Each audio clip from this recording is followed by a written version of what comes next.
Hello అండి, అందరికీ నమస్తే. అందరు ఎలా ఉన్నారు? ఈరోజు బెండకాయతోని స్నాక్ రెసిపీ చేస్తున్నా. చాలా బాగా వచ్చింది. మీరు కూడా ఎలా ఉందని ట్రై చేసి కమెంట్ చేయండి.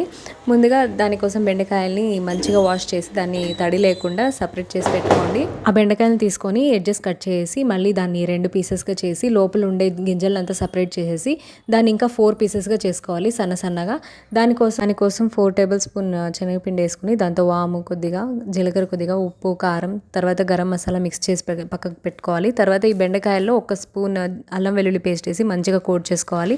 తర్వాత ఈ మిశ్రమాన్ని దాంతో వేసుకొని మంచిగా కోట్ చేసి పెట్టుకుని ఒక 10 మినిట్స్ పక్కకు తీసి పెట్టుకోవాలి. తర్వాత ఒక కడాయి పెట్టి దాంతో ఆయిల్ వేసి మంచిగా వేడైన తర్వాత ఇది కొద్దిగా వేసి బాగా మీడియం టు హై ఫ్లేమ్లోనే దీన్ని క్రిస్పీగా చేసుకోవాలి. అప్పుడే బాగా వస్తుంది.